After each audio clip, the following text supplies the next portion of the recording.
क्या गरीबी इतनी दुख भरी होती है। बेटा होते हुए इस बुढ़ापे में कोई सुख नहीं। रामू रिक्शा चलाते चलाते सोचे जा रहा, भगवान मेरे जैसी किस्मत, मेरे जैसा बेटा किसी को न देना।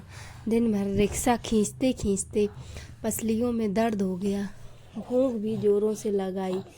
रामू थक कर चूर हो गया, रिक्शा घर की तरफ मोड़ लिया। धीरे धीरे पैडल मारता आखिर अपने घर तक पहुंच ही गया। पति को आता देख शोभा जल्दी से अपनी झोपड़ी से निकल आई। बाल्टी में पानी और लोटा लेकर हाथ पांव धुलवा दिए, अपना आंचल पकड़ा दिया। चेहरा पोंछने के लिए फटे आंचल से चेहरा पोंछ रामू आतुरता से बोला, क्या पकाया सुगनू की माँ? मसूर की दाल और रोटी। रोटी का डब्बा खोलते हुए शोभा बोली, जल्दी से रोटी डाल दे थाली में, मुझे जोरों की भूख लगी है। तू भी अपना खाना डाल ले थाली में, साथ ही खा लेते हैं। सादा सा खाना दोनों ने बड़े प्यार से खाया।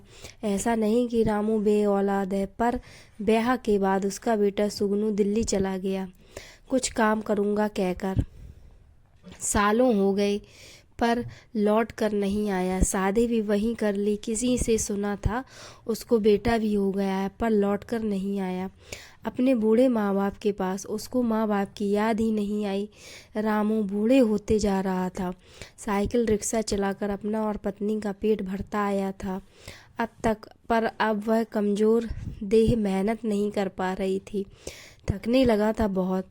पहले शोभा भी घरों में काम करने जाया करती थी, पर अब वो भी कमज़ोर हो चुकी थी। चलते चलते चक्कर आ जाते थे। उसे तो रामू ने मना कर दिया कहीं भी जाने से।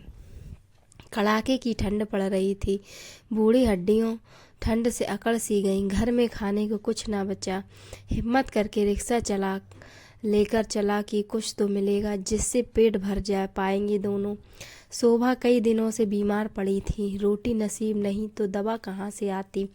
सरकारी अस्पताल में भर्ती करा दिया, पर वहाँ भी उसे कोई आराम न मिला। सुबह रामू सवारी की तलाश में रिक्शा लेकर निकला। अचानक सीने में जोर का दर्द उठा और एक हिचकी के साथ उसका दम निकल गया। उधर शोभा को खांसी के ठसके पर ठसके लग रहे थे। अचानक उसे खून की उल्टी हुई और उसके भी प्राण निकल गए। खुशकिस्मत थे दोनों, साथ साथ परलोक सिधारे। अब न भूख की चिंता न दवा की, सारी चिंताओं से मुक्ति पा गए दोनों। लोग रामू को रुक रुक कर देखते और आगे बढ़ जाते। वहाँ अस्पताल में शोभा आंखें खोले दरवाजे की ओर देख रही। शायद उसे पति का इंतजार था, या शायद बेटे का, जो एक बार गया तो पलटकर नहीं आया। माता पिता का इस तरह तिरस्कार मत करो, इनकी दुआओं में बहुत ताकत है, इनका सम्मान करो, उनको इस तरह बेआसरा ना करो। माँ बाप को ऐसे मझधार में ना छोड़ो। माँ बाप जैसी कोई दौलत नहीं। वो कैसे बदनसीब बच्चे हैं जो माँ बाप को इस हाल तक पहुँचा देते हैं। दोस्तों कैसी लगी हमें स्टोरी कमेंट सेक्शन में बताएं, और स्टोरी सुनने के लिए इस चैनल को सब्सक्राइब करें।